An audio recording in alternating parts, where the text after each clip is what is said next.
اور نمبر 3 چیز آپ نے فرمائی کہ اے علی جب مناسب رشتہ آ جائیں تمہارے بچے نکاح کے قابل ہو جائیں ان کی نکاح میں تاخیر نہ کرو.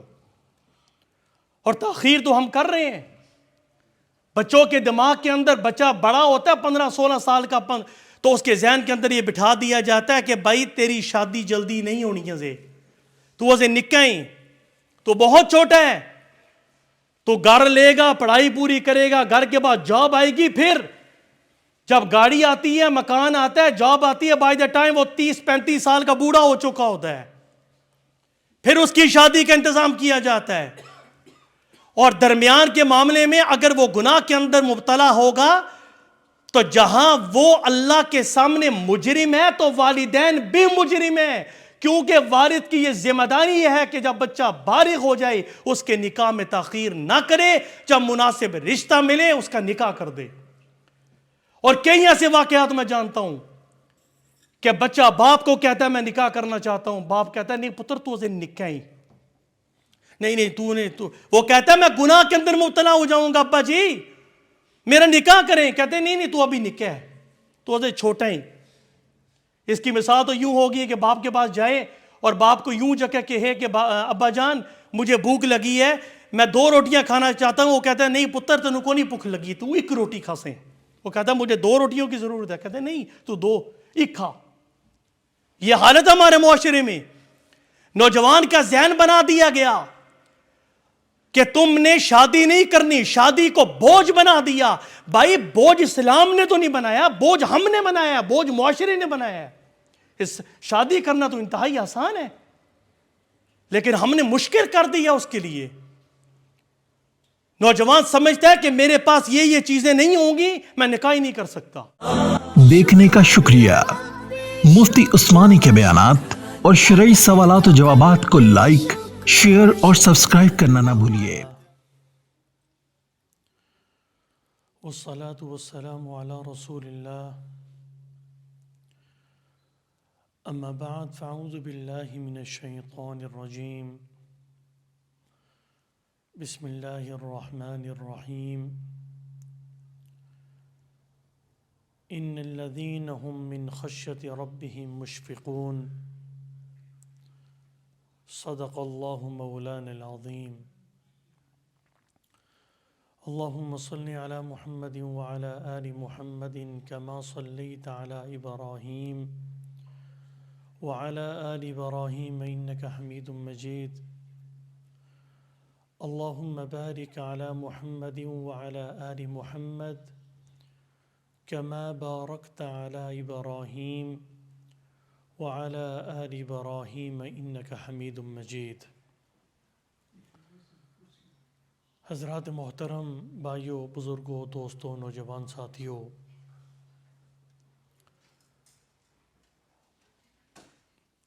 اللہ کے نبی صلی اللہ علیہ وسلم نے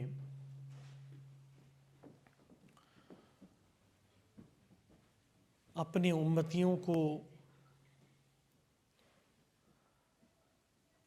چند اعمال، چند واقعات کے پیش آنے سے پہلے نیک اعمال میں جلدی کرنے کا حکم عطا فرمایا ہے.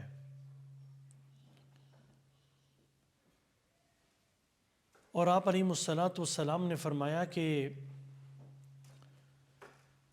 کچھ ایسی چیزیں ہیں، کچھ ایسے حادثات ہیں ان کے واقع ہونے سے پہلے تم جلدی اعمال کر لو. ان میں سے نمبر 1 یہ ہے کہ آپ علیہ الصلوۃ والسلام نے فرمایا کہ کیا تم بلا دینے والے فقر کا انتظار کر رہے ہو؟ نمبر 2، کیا تم ایسی فقیری کا انتظار کر رہے ہو، کیا تم ایسی مالداری کا انتظار کر رہے ہو جو تمہیں سرکش بنا دے، جو تمہیں نافرمان بنا دے، متکبر بنا دے؟ کیا تم ایسے مرض کا انتظار کر رہے ہو، ایسی بیماری کا انتظار کر رہے ہو جو تمہارے جسم کو خراب کر دے؟ کیا تم نمبر 4 کیا تم ایسے بڑھاپے کا انتظار کر رہے ہو جو تمہیں بدحواس کرنے والا ہو؟ اور نمبر 5 کیا تم ناگہانی موت کا انتظار کر رہے ہو جو جب آئے گی تو دنیاوی معاملات ختم، نیک اعمال کا دروازہ ختم، بند ہو جائے گا؟ اور نمبر 6 آپ علیہ الصلوۃ والسلام نے فرمایا کہ کیا تم دجال کا انتظار کر رہے ہو کہ اندیکھی چیزوں میں سب سے بدترین چیز وہ دجال ہے؟ اور نمبر 7 آپ علیہ الصلوۃ والسلام نے فرمایا کہ نمبر 7 یہ ہے کہ کیا تم قیامت کا انتظار کر رہے ہو کہ قیامت واقع ہو؟ یہ 7 چیزیں بیان کرنے کے بعد بیان کرنے کا مقصد یہ ہے کہ آپ علیہ الصلوۃ والسلام امتیوں کو بتا رہے ہیں کہ ان حادثات سے پہلے نیک عمل کر لو، کیونکہ جب انسان کے پاس فقر ہوتا ہے، جب انسان غریب ہوتا ہے، اس کے پاس مال نہیں ہوتا، تو وہ کوئی عمل کرنے سے قاصر ہوتا ہے، ہر وقت اسی دوڑ میں لگا رہتا ہے کہ مجھے مال مل جائے، وہ نیک عمل کی طرف آتا ہی نہیں ہے، بھول جاتا ہے۔ اسی وجہ سے آپ علیہ الصلوۃ والسلام نے فرمایا کہ کیا تم ایسے فقر کا انتظار کر رہے ہو کہ جو بھلا دینے والا ہے؟ اللہ فقیری سے محفوظ فرمائے۔ اور دوسری روایت کے اندر آپ علیہ الصلوۃ والسلام نے فرمایا کہ یہ فقیری بعض اوقات کفر کا ذریعہ بھی بن جاتی ہے۔ اور آج کتنے ایسے واقعات ہیں کہ مسلمانوں کو، غریبوں کو مال پیش کیا جاتا ہے، انہیں مال دیا جاتا ہے، وہ کافر ہو جاتے ہیں الیاذ باللہ العلی العظیم، ایمان چھوڑ دیتے ہیں مال کے پیچھے۔ کتنے ایسے مسلمان ہیں کہ جو چھوٹی سی رقم لے کر ایمان بیچ دیتے ہیں۔ تو یہ فقر ہے کہ جو انسان کو بلا دے، میں کیا ہوں، میں مسلمان ہوں یا نہیں، میرے اندر ایمان ہے یا نہیں، وہ تمام چیزوں کو بھول جاتا ہے۔ اس کا مطمع نظر یہ ہوتا ہے مجھے کسی طریقے سے مال مل جائے۔ اور پھر نمبر 2 چیز آپ علیہ الصلوۃ والسلام نے بیان فرمائی، کیا تم ایسی امیری کا انتظار کر رہے ہو جو امیری تمہیں سرکش بنا دے؟ لوگوں، ہم نے یہ سمجھا کہ مال و دولت کا ہونا یہ بہت بڑی سعادت مندی کی بات ہے۔ دولت و اللہ، مال و دولت اور نعمتیں تو اللہ فاسقین اور فاجرین اور کافروں کو بھی دیتے ہیں، لیکن جو نعمت اللہ ایمان والوں کو، نیک لوگوں کو، صالحین کو، متقین کو عطا فرماتے ہیں، وہ خوش ہو کے عطا فرماتے ہیں، اپنی رضا کے ساتھ عطا فرماتے ہیں۔ اور جو مال و دولت نافرمان، فاسق اور فاجر اور کافر کو نعمتیں ملتی ہیں، وہ اللہ ناراض ہو کر اس کے سامنے پھینکتے ہیں۔ اس کی میں ایک مثال دینے لگا ہوں۔ آپ کے گھر میں چوہا گھس آیا، چوہے نے ناک میں دم کر دیا، آپ پریشان ہو گئے کہ یار یہ چوہا میری چیزیں خراب کر رہا ہے، میرے گھر میں اس نے تباہی مچا رکھی ہے، کپڑوں کو کاٹ رہا ہے، اس کو میں نے مارنا ہے۔ آپ اس کے سامنے رزق کو پھینکتے ہیں، کوئی گوشت کا ٹکڑا پھینک دیا، کوئی کھانے کا ٹکڑا پھینک دیا، بریڈ کا ٹکڑا پھینک دیا اس کے سامنے، پھینکتے یا نہیں پھینکتے؟ اس کے سامنے پھینک دیا۔ اور پھینکنے کا مقصد کیا ہوتا ہے؟ غصہ ہوتا ہے اس کے پیچھے کہ یہ اس مال کی طرف آئے، اس کھانے کی طرف آئے اور اس کو میں پکڑوں اور اس کو سزا دوں، اس کو مار دوں۔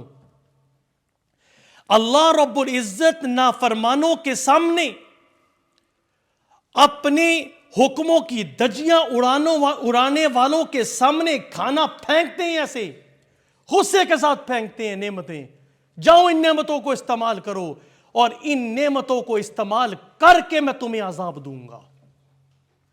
اور قرآن مجید کے اندر اللہ رب العزت نے اسی چیز کو بیان کیا کہ فَلَا تُعْجِبْكَ أَمْوَالُهُمْ وَلَا أَوْلَادُهُمْ إِنَّمَا يُرِيدُ اللَّهُ لِيُعَذِّبَهُمْ بِهَا فِي الْحَيَاةِ الدُّنْيَا وَتَزْهَقَ أَنفُسُهُمْ وَهُمْ كَافِرُونَ۔ ان لوگوں کے مال و دولت تمہیں تعجب میں نہ ڈالیں، ہم نے تو انہیں مال اس لیے دیا ہے تاکہ اس مال و دولت کے ذریعے اور اس اولاد کے ذریعے ہم ان دنیا کے اندر بھی اور آخرت کے اندر ان کو عذاب دیں۔ لا يغرنك تقلب الذين كفروا في البلاد متاع قلیل ثم مأواهم جہنم وبئس المہاد۔ یہ کافروں کا ایک ملک میں دوسرے ملک میں جانا، ایک شہر سے دوسرے شہر میں روز چلے جانا تمہیں تعجب میں نہ ڈالے۔ یہ فراوانیاں ان کے لیے نعمتیں نہیں ہیں، بلکہ اللہ نے یہ جو فراوانیاں اور مال و دولت کے دروازے ان پہ کھولے ہیں، یہ کھولنے کا مقصد یہ ہے کہ یہ جو زندگانی قلیل ان کو عطا کی گئی ہے اس میں یہ انجوائے کر لیں، اس کے بعد اس کے ذریعے انہیں عذاب دیا جائے گا۔ تو آپ علیہ السلام نے فرمایا کیا تم ایسی مالداری کا انتظار کر رہے ہو کہ جو تمہیں سرکش بنا دے؟ لوگوں اس مال کا کیا فائدہ جو مال و دولت آپ کو اللہ کے گھر سے دور کر دے، اللہ کے حکموں سے دور کر دے، آپ کو سرکش بنا دے؟ اس مال کو آپ نے کیا کرنا ہے؟ اس دولت کو آپ کیا کریں گے جو آپ کو جہنم کا ایندھن بنا دے؟ اس سے تو بہتر یہ ہے کہ اللہ عافیت و سلامتی کے ساتھ اتنا مال و دولت دے کہ جو ہمیں اپنے رب سے دور نہ کرے۔ اور تیسری چیز آپ علیہ السلام نے جو بیان فرمائی، آپ نے فرمایا کہ کیا تم ایسے مرض کا انتظار کر رہے ہو، ایسی بیماری کا انتظار کر رہے ہو کہ جو تمہارے جسم کو خراب کرنے والی ہے؟ ایک روایت کے اندر آپ علیہ السلام نے فرمایا کہ دو نعمتیں ایسی ہیں کہ بہت سارے لوگ ان کے بارے میں دھوکے میں پڑے ہوئے ہیں۔ الصحت والفراغ، ایک صحت اور ایک فارغ وقت۔ جب انسان کے پاس صحت ہوتی ہے وہ اللہ کی نافرمانیاں کرتا ہے، اس کے پاس اللہ کو دینے کے لیے کوئی ٹائم ہی نہیں ہوتا، اور یہ تصور کرتا ہے یہ صحت میری ہمیشہ ہمیشہ کے لیے ہے۔ اور دوسری چیز، جب فارغ وقت ہوتا ہے اس سے وہ ایڈوانٹیج نہیں اٹھاتا، فارغ وقت میں اس کو ضائع کرتا ہے، لیکن جب مشغول ہو جاتا ہے، جب ذمہ داریاں اس پر آندھی کی طرح حملہ آور ہوتی ہیں، اس وقت وہ چاہتا ہے کہ میں یہ بھی کام کر لوں، میں یہ بھی کام کر لوں، میں دین کا یہ بھی کام کر لیتا تو لیکن اس کے پاس وہ وقت نہیں ہوگا۔ بہت سارے لوگ دو نعمتوں کے بارے میں غفلت میں پڑے ہوئے ہیں۔ تو لوگوں، یہ صحت اللہ کی بہت بڑی نعمت ہے، اور یہ فارغ وقت بھی اللہ کی بہت بڑی نعمت۔ امام شافعی رحمت اللہ تعالی علیہ یہ بات بیان کیا کرتے تھے کہ الوقت کالسیف ان لم تقطعہ قطعک، یہ وقت تلوار کی طرح ہے، اگر تم اسے نہیں کاٹو گے یہ تمہیں کاٹے گا۔ وقت تو کسی کا انتظار نہیں کرتا۔ تو آپ علیہ السلام نے فرمایا کہ کیا تم ایسے مرض کا انتظار کر رہے ہو جو تمہارے جسم کو خراب کرنے والا ہو؟ پھر آپ نے فرمایا کہ کیا تم موت کا انتظار کر رہے ہو کہ موت آئے گی پھر میں اعمال کروں گا؟ اور پھر دجال کا تذکرہ ہوا، پھر قیامت کا تذکرہ ہوا۔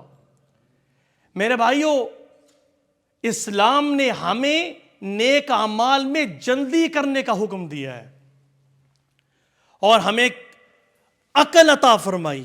اللہ نے انسان کے اندر بدی بھی رکھ دی، نیکی کا جذبہ بھی رکھ دیا، اور اسے عقل عطا فرمائی کہ عقل کے ذریعے تم اپنے آپ کو، فکر کے ذریعے اپنے آپ کو گناہوں سے بچاؤ اور نیک اعمال کی طرف آؤ، کیونکہ شیطان کا مشن تو یہ ہے، الشیطان یعیدکم الفقر ویأمرکم الفحشاء، شیطان تمہارے ساتھ وعدہ کرتا ہے فقر کا اور تمہیں فحاشی کا حکم دیتا ہے، یہ تو اس کا مشن ہے۔ وہ تو تمہیں فحاشی کی طرف لے کے جانا چاہتا ہے، لیکن اللہ تمہیں دعوت دے رہے ہیں واللہ یدعو الی دار السلام واللہ یعیدکم مغفرۃ منہ وفضلا۔ اللہ تم سے مغفرت کا وعدہ کر رہا ہے، ایک طرف شیطانی قوت موجود ہے جو تمہیں جہنم کا ایندھن بنانا چاہتی ہے، اللہ نے آپ کے اندر دونوں چیزیں رکھ دیں، فَأَلْهَمَهَا فُجُورَهَا وَتَقْوَاهَا، بدی کا جذبہ بھی رکھ دیا، گناہ کا دائیا بھی رکھ دیا، اور نیکی کا بھی رکھ دیا۔ فَمَنْ شَاءَ فَلْيُؤْمِنْ وَمَنْ شَاءَ فَلْيَكْفُرْ، کسی کا دل چاہے وہ ایمان لے آئے اور کسی کا دل چاہے تو وہ اللہ کے خلاف بغاوت شروع کر دے۔ یہ اس پہ ہے، اللہ نے دونوں رستے بتا دیے، اِنَّا هَدَيْنَاهُ السَّبِيلَ إِمَّا شَاكِرًا وَإِمَّا كَفُورًا۔ اللہ نے دونوں رستے بتا دیے، شکر کا رستہ بھی بتا دیا اور کفر کا رستہ بھی بتا دیا۔ چوائس آپ کی ہے کہ آپ جنت کا باسی بننا چاہتے ہیں یا آپ جہنم کا ایندھن بننا چاہتے ہیں۔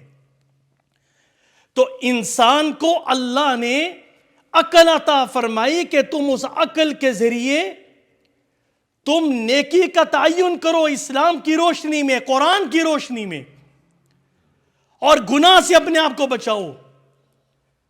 اور آپ علیہ الصلوۃ والسلام کے کردار سے ہمیں یہ چیزیں معلوم ہوتی ہیں کہ آپ علیہ الصلوۃ والسلام اعمال میں، نیک عمل میں کتنا آگے بڑھتے تھے۔ ایک صحابی کہتے ہیں کہ غالباً میں نے عصر کی نماز رسول اللہ صلی اللہ تعالیٰ علیہ وسلم کے ساتھ ادا کی، آپ نے سلام پھیرا، خلاف عادت آپ فوراً اٹھے، لوگوں کو پھیلانگتے ہوئے ازواج مطہرات کے میں سے کسی کے حجرے میں چلے گئے۔ سارے صحابہ حیران پریشان کہ اللہ کے رسول عادتاً اس طرح نہیں کرتے، نماز پڑھنے کے فوراً بعد اٹھ جائیں۔ سارے صحابہ انتظار میں، آپ علیہ الصلوۃ والسلام باہر نکلے، آپ نے دیکھا کہ میرے صحابہ تشویش میں پڑے ہوئے ہیں۔ آپ نے فرمایا کہ میرے گھر میں سونا پڑا ہوا تھا، مجھے خیال آیا کہ ایسا نہ ہو کہ تاخیر ہو جائے، میں گھر میں فوراً گیا اور اس سونے کا صدقہ کرنے کا انتظام کیا میں نے کہ تاکہ تاخیر نہ ہو جائے۔ آپ علیہ الصلوۃ والسلام نے حضرت علی رضی اللہ تعالی عنہ کو 3 اعمال کے اندر جلدی کرنے کا حکم دیا۔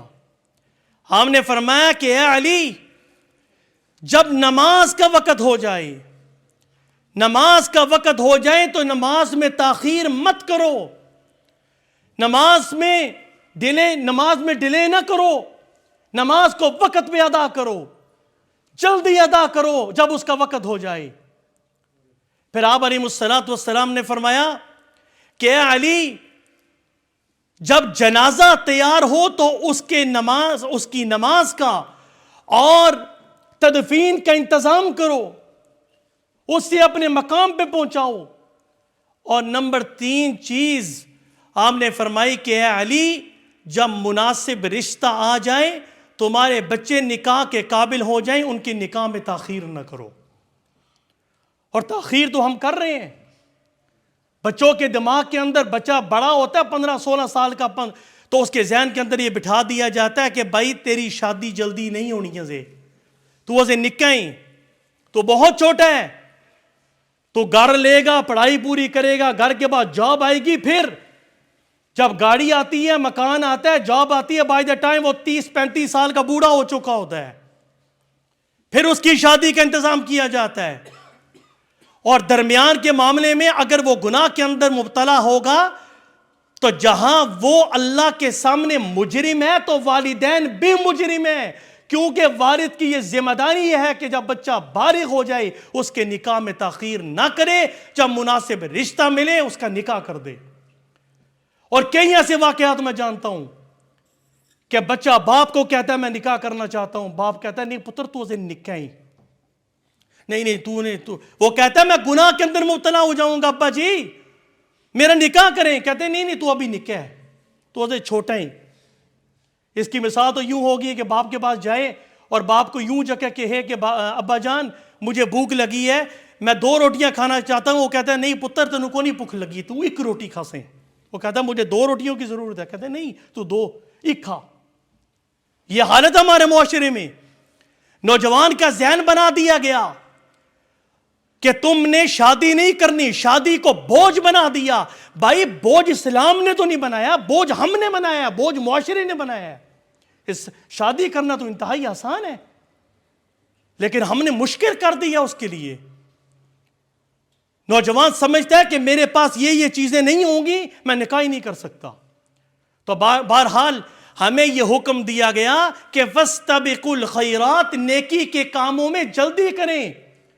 آپ علیہ السلام نے فرمایا کہ بادروا بالاعمال فتنا، کہ فتنوں سے پہلے پہلے تم اچھے اعمال کر لو، اعمال میں جلدی کرو۔ ایک صحابی کا بڑا عجیب واقعہ آتا ہے۔ غزوہ احد کے موقع پر ایک صحابی رسول اللہ صلی اللہ علیہ وسلم کے پاس حاضر ہوئے۔ اے اللہ کے رسول صلی اللہ علیہ وسلم، اگر میں میدان جہاد میں کود جاؤں اور جام شہادت نوش کر جاؤں، اللہ کے رستے میں کٹ جاؤں، مر جاؤں، خون کو بہا جاؤں، مجھے کیا ملے گا؟ آپ علیہ السلام نے فرمایا کہ فی الجنہ، تو جنت میں ہوگا۔ اس صحابی کے ہاتھ میں کھجوریں تھیں، ان کھجوروں کو حدیث میں آتا ہے کہ سائیڈ پہ رکھا، فوراً میدان جہاد میں کود گئے، لڑتے رہے یہاں تک کہ جام شہادت نوش کر لیا۔ وہ جو کھجوریں تھیں وہ اس لیے نہیں تھی کہ وہ اپنے آپ کو محظوظ کر رہے تھے، بلکہ ان کو اس وقت جو بھی خوراک میسر ہوتی تھی وہ خوراک کھا لیتے تھے۔ اگر کھجوریں میسر ہوتی تھی وہ کھجوریں کھا لیتے تھے۔ انہوں نے اپنے ہاتھ میں کھجوریں رکھی ہوئی تھی کھانا کھانے کے لیے۔ جب انہیں پتہ چلا کہ اگر میں میدان جہاد کے اندر شہید ہو جاؤں تو میرا مسکن اور میرا مقام اور میرا گھر جنت میں ہوگا، انہوں نے اتنی تاخیر بھی نہیں کی کہ میں کھجوریں کھا لوں پھر میں میدان جہاد کے اندر کود جاؤں۔ اسی وقت کھجوروں کو سائیڈ پہ رکھا اور میدان جہاد کے اندر جو ہے وہ کود کر اللہ کے ہاں جام شہادت نوش کر دیا۔ یہ جذبہ تھا صحابہ میں، اللہ کے حکموں پر مر مٹنے کا، اللہ کے حکموں پر خون بہانے کا۔ وہ صحابہ تو اپنے جسموں کا نذرانہ پیش کرتے تھے جب اللہ کے حکموں کی باری آتی تھی۔ آج تو ہم اپنی خواہشات کو بھی اللہ کے حکموں پر قربان نہیں کر سکتے، ہم اپنے خواہشات کا خون ہی نہیں کر سکتے۔ حضرت ابو بکر صدیق رضی اللہ تعالی عنہ کے بارے میں آتا ہے کہ آپ ہمیشہ کوشش کرتے تھے کہ میں دوسرے سے زیادہ عمل کروں۔ آپ نے ایک دفعہ مجلس کے اندر پوچھا کہ آج نماز جنازہ کس نے ادا کی ہے؟ حضرت ابو بکر صدیق نے کہا اللہ کے رسول میں نماز جنازہ ادا کر کے آیا ہوں، میں نے نماز جنازہ ادا کی ہے۔ آج روزہ کس نے رکھا؟ اللہ کے رسول میں نے رکھا۔ آج مسکین کو کھانا کس نے کھلایا؟ اے اللہ کے رسول میں نے کھلایا ہے۔ آج بیمار پرسی کس نے کی ہے؟ عیادت کس نے کی ہے؟ اللہ کے رسول میں نے کی ہے۔ آپ نے فرمایا خدا کی قسم اٹھا کر کہتا ہوں کہ جس کے اندر یہ خوبیاں پیدا ہو جائیں اللہ رب العزت اسے جنت کے اندر مسکن عطا فرمائے گا، اسے جنت کا واسی بنا دے گا۔ کتنے بڑے یہ اعمال ہیں، آج ہم نے ان اعمال کو چھوڑ دیا۔ چھوٹے چھوٹے عمل ہیں۔ میں ایک طرف اشارہ بھی کرتا چلوں، آج جو ٹریفک کا مسئلہ ہے، جو ڈرائیونگ کا مسئلہ ہے، یہ ہمارے ہاں بڑا اس کے اندر جو غلطیاں کی جاتی ہیں، مس کانسیپشن پائی جاتی ہے کہ یہ صرف ہم لا کی خلاف ورزی کرتے ہیں۔ بھائی جب آپ ڈرائیونگ صحیح نہیں کرتے اور اوور سپیڈنگ کرتے ہیں، ہمارے نوجوانوں کو آپ دیکھیں آئے روز ایکسیڈنٹ ہوتے ہیں۔ یہ جہاں قانون کی خلاف ورزی ہے وہاں شریعت کی بھی خلاف ورزی ہے۔ آپ کہیں گے شریعت کا اور ڈرائیونگ کا کیا تعلق ہے؟ آپ صلی اللہ علیہ وسلم نے اپنے صحابہ کو یہ بات بیان فرمائی کہ اے صحابہ رستے میں بیٹھنے سے بچو۔ صحابہ نے کہا اے اللہ کے رسول علیہ السلام ہم رستے میں کس طرح نہ بیٹھے، ہمیں ضرورت پڑ سکتی ہے، ہمیں لوگوں کے ساتھ معاملات کی ضرورت پڑ سکتی ہے، تو اس صورت میں ہمارے لیے کیا حکم ہے؟ آپ نے فرمایا کہ اگر تمہیں رستے میں بیٹھنا ضروری ہو تو رستے کا حق ادا کرو۔ صحابہ نے پوچھا اللہ کے رسول رستے میں رستے کا حق کیا ہے؟ آپ نے فرمایا کہ اپنی نگاہ کو نیچا کرو، رستے میں جب بیٹھو گے تو لوگوں کو تکلیف سے بچاؤ، اور رستے کا حق یہ ہے کہ تم سلام کرو، اور رستے کا حق یہ ہے کہ امر بالمعروف اور نہی عن المنکر کرو۔ جب آپ سپیڈنگ کرتے ہیں تو یہ جہاں قانون کی خلاف ورزی ہے، یا ڈبل یلو لائن پہ آپ کھڑی کرتے ہیں، کسی کے گھر کے سامنے گاڑی کھڑی کر دیتے ہیں اور اس کو بلاک کرتے ہیں، تو یہ شرعی خلاف ورزی اس طرح ہوئی کہ قرآن کہتا ہے یا ایھا الذین آمنوا اطیعوا اللہ واطیعوا الرسول واولی الامر منکم، اے ایمان والو اللہ اس کے رسول کی اطاعت کرو، اور جو اصحاب اختیار ہیں، جن کو اللہ نے اختیار دیا ہے، ان کے حکموں کو بھی پورا کرو۔ مفسرین نے لکھا ہے کہ اگر کوئی حکومت غیر مسلم بھی ہو اور انہوں نے عوام کی جان مال کی حفاظت کے لیے کوئی لا بنایا ہو کہ جو اسلام کے اپوزٹ نہ ہو، اسلام کے خلاف نہ ہو، اس کو فالو کرنا یہ شرعی ذمہ داری ہے۔ تو یہاں سے معلوم ہوا کہ جو لوگ قانون کی خلاف ورزی کرتے ہیں، اوور سپیڈنگ کرتے ہیں، بڑے بڑے ہارن بجاتے ہیں، لوگوں کو تنگ کرتے ہیں اور غلط پارکنگ کرتے ہیں، ذاتی لوگوں کی جو ملکیت ہے وہاں گاڑی کھڑی کرتے ہیں، اور ایسی جگہ پہ گاڑی کھڑی کرتے ہیں کہ آنے والوں کے لیے مشکلات ہوں، تو وہ شرعاً بھی مجرم ہیں، وہ شرعاً بھی گنہگار ہوں گے۔ اور فقہ کا ایک قاعدہ ہے کہ اگر کسی کی ذاتی زمین نہ ہو بلکہ روڈ ایسا ہو جو کامن روڈ ہو، مشترک روڈ ہو، سارے استعمال کرتے ہوں، تو اس کو قانون کے مطابق استعمال کرنا ضروری ہے۔ اگر کوئی آدمی قانون کی خلاف ورزی کرتے ہوئے نقصان کرے گا تو شرعی طور پر اس پر ضمان آئے گا، جو نقصان اس نے کیا ہے اس کا ضمان بھی اس کے ذمہ آئے گا۔ تو لہٰذا بھائی چھوٹے چھوٹے جو اعمال ہیں ان کو اسلام کے ترازو میں پرکھیے۔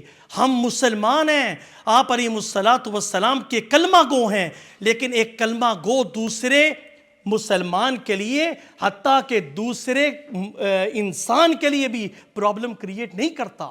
المسلم من سلم المسلمون من لسانہ ویدہ، مسلمان تو وہ ہے جس کی زبان اور ہاتھ سے دوسرا مسلمان محفوظ رہے۔ اور بعض روایات کے اندر آتا ہے کہ مسلمان وہ ہے کہ جس کے ہاتھ اور زبان سے دوسرے لوگ محفوظ رہیں۔ کوئی آدمی یہ نہ سمجھے کہ آپ علیہ الصلوۃ والسلام نے صرف یہ بات بیان فرمائی کہ مسلمان کو بچانا ہی ضروری ہے، بلکہ کوئی غیر مسلم ہو اس کو بچانا بھی ضروری ہے۔ پچھلے جمعہ کوئی خاتون بیچاری جو ہے وہ اس نے ایمرجنسی ویک فیلڈ پہنچنا تھا، تو کسی ساتھی نے اس کے ڈرائیو وے کے سامنے گاڑی کھڑی کی ہے، مجھے اس نے روک لیا۔ وہ سمجھتے ہیں لوگ کہ سارے جو غلط کام ہوتا ہے نا اس کے ذمہ دار مفتی صاحب ہیں۔ باہر جتنے بھی سڑکوں پہ جو لوگ ایلیگل کام کرتے ہیں سیدھا مسجد میں کہ ہماری گھر کے سامنے، بھائی میں تو آپ کے سامنے ہر روز کہہ رہا ہوں، میں نے تو نہیں باہر کھڑے ہو کے کہنا بھائی گاڑی ادھر کھڑے، یہ کامن سینس کی بات ہے۔